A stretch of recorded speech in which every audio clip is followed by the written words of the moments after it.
recognize this first entry car over here that you see. This was the very first car that signed up to race in the first Southern 500.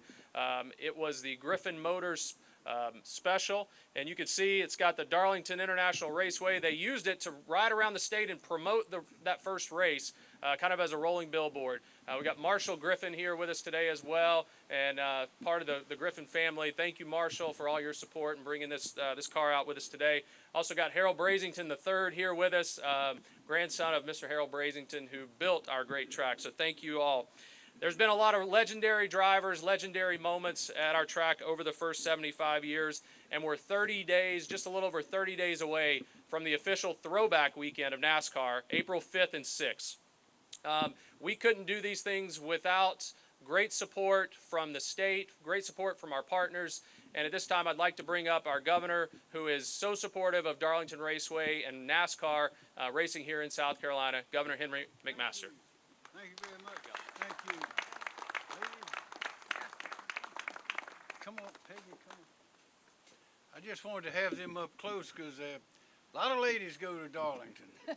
And so it really is very exciting. And I remember as a young fella going down to the beach, Pawleys Island, around Labor Day, we'd listen to the radio when we weren't listening to the Big Ape, the radio station coming up from I see some heads nodding, coming up from Florida, Jacksonville, WAPE. We were listening to the commentary and the sounds of those vehicles going around Darlington. It was quite an experience. There's a lot of great history in South Carolina, and a lot of it revolves around Darlington and the history of the racetrack with how your granddaddy, it's not an oval, it has a little curve in it to allow for the pond to be okay. Everybody doesn't know that, but the way that track is built, the lady in black, the track too tough to tame, all of those things. There are a lot of legends, a lot of rumors, and I believe that everything you have heard about Darlington is true. It is the place to go, the place to be. And if you haven't been there, even if you don't think you like racing, if you don't think it interests you, you need to go and take a look. And you look at these drivers, they are different. They are sharp, they are athletic, they are high professionals, and what they do, winning or losing might be based on just the thickness of paint on the bumper, as it was, I think, in 1986, and that race, one of the closest ever. But it's exciting, and you need to be there to see the people and to listen to the roar of those motors. Now, when electric vehicles take over, if they ever do, I don't know what we're going to do about the sound, because that's a part of it, to hear that power, that enormous power, and watch the skill of those drivers. It is something to see. So this is the mark 75 years, and I believe that it'll be here in 75 more, and I hope everybody will, if you can't be there, tune in. Do the best you can, because it's exciting. You'll love it, and it is a great part of South Carolina's history. Thank you very much for being here. Thank you. Good job. Right. What we do? Thank you, Governor McMaster, and again, we really appreciate the support from you and your administration. You know, it takes great partners as well to put on these events every year. As I look across the crowd here and up behind me, we have a number of partners, whether they are track partners, sponsors of the industry, folks like McLeod Health, South Carolina Education Lottery, Coca-Cola, Visit Myrtle Beach, Raceway Automotive, and Freightliner, which is we'll hear a little bit more about as we go through the program, but a South Carolina-based company, major headquarters, a lot of employers here up in Fort Mill. So it takes so many great partners to put on these events. And last, certainly not least, the tire manufacturer for our sport and a partner of ours at Darlington Raceway for the Goodyear 400. I'd like to welcome up a 25-plus year veteran of Goodyear, the Goodyear Vice President of Product Development, Mr. Brad Hine. Thank you, Josh, for that introduction, and Governor McMaster and your staff for hosting us today. I'm going to keep my comments very brief, probably even faster than it's going to take Austin to go 5 or 6 laps around the Goodyear 400 later next month. I've been with Goodyear for 26 years, as Josh mentioned, and I've been involved in engineering all different types of tires, from aviation to passenger car tires, to truck tires, and of course, motorsport tires. NASCAR is very special to us at Goodyear as the longest continuous partner in NASCAR history at over 70 years. And the Darlington Raceway is very important to us as well. It's the location of the very first official NASCAR tire test for us at Goodyear in 1954. A lot has changed, both in tire technology and the tire industry since those days. In fact, at Goodyear, we remain the last major U.S. tire company in the world.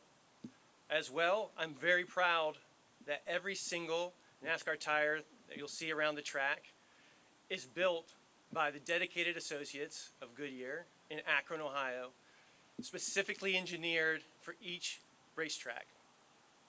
Right now, my colleagues back in Akron are putting the finishing touches on over 2,000 tires to bring to Darlington for the Goodyear 400. That's 12 sets for each of the 36 cars in the field. And as part of a race weekend that's known for nostalgic paint schemes, honoring former drivers and memorable stock cars, we have some celebration from nostalgia as well. For 100 years, the Goodyear blimp has been flying overhead on some of the biggest venues, whether it be Super Bowls or the Olympics or the biggest NASCAR races. And just this year at the track Too Tough to Tame, fans will see images of the Goodyear's first branded blimp, the Pilgrim, that took flight in 1925, on the sidewalls of our Goodyear Eagle racing tires for every NASCAR stock tire at Darlington in a nod to that anniversary. We couldn't be more excited to commemorate the blimp's 100th anniversary at the Goodyear 400 with the blimp on the tires and in the sky above at such a historic venue as Darlington. Thanks again, Governor, and congratulations to Josh and everyone at Darlington for your own 75th anniversary here in 2025.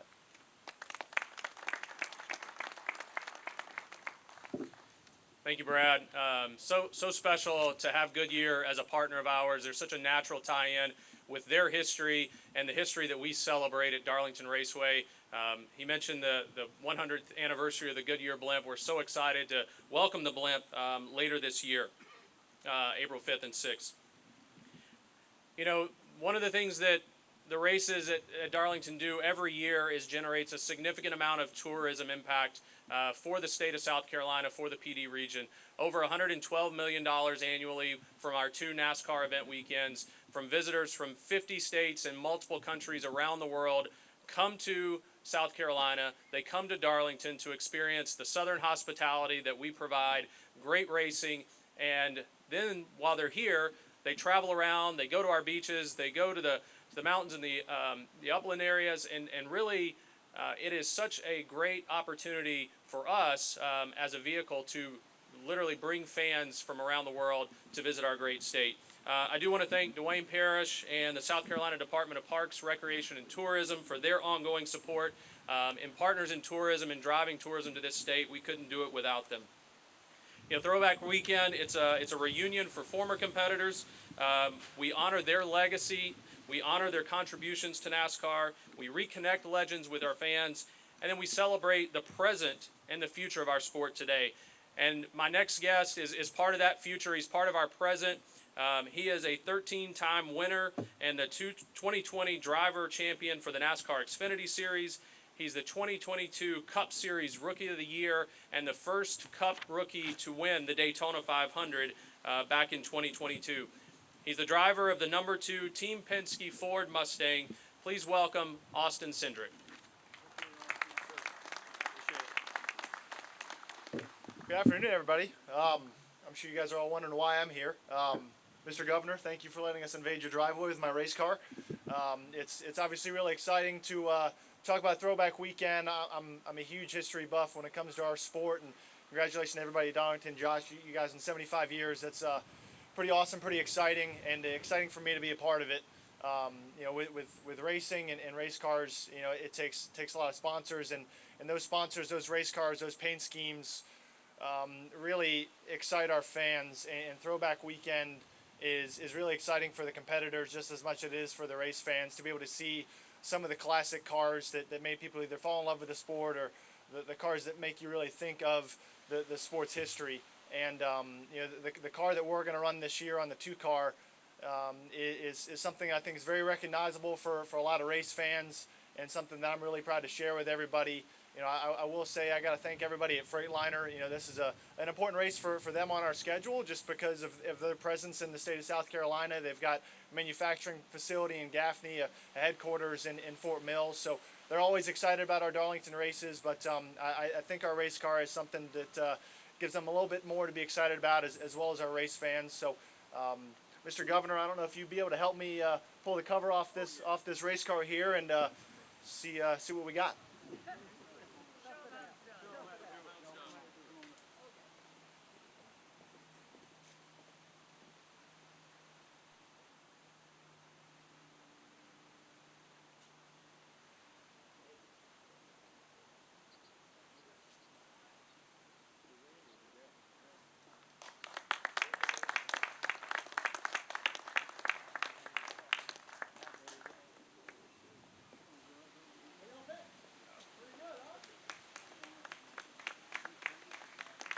Thanks, sir.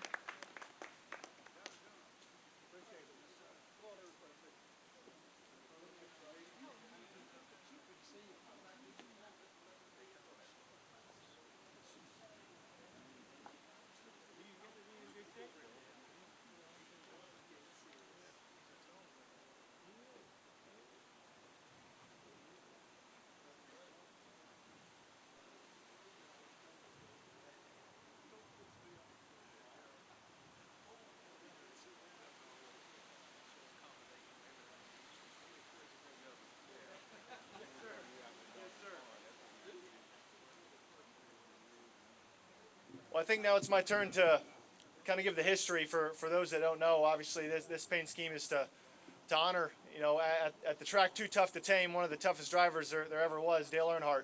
You know, obviously he's known for a lot of things, but he got to start, you know, in his early days driving the number 2 car, and I have a lot of pride driving this number 2 car every weekend, and the history it has with Team Penske. But gosh, I feel like Brad Keselowski's already done all the Rusty Wallace paint schemes, so we had to dig down and find something really good and something iconic, and you know, also wanted to do it the right way. And this car is really going to stand out, and you know, hopefully we have it stand out on the time charts and the pylon at the end of the weekend. But it's something that I'm really proud of, excited to have fun with, and I really appreciate everybody at Freightliner for making this happen, and obviously the racetrack and everybody here to give us a great platform to show this thing off. And looking forward to seeing everybody in April when we get this thing on the racetrack.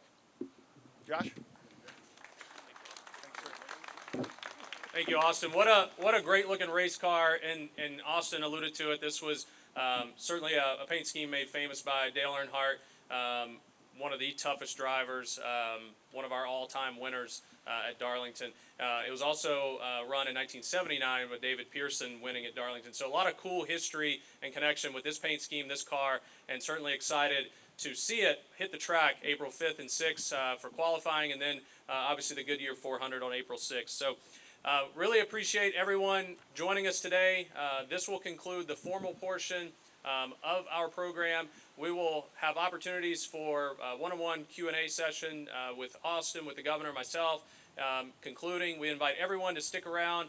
The governor and the First Lady have graciously opened up the mansion here for us to have some snacks and to network. So again, thank you all for being here.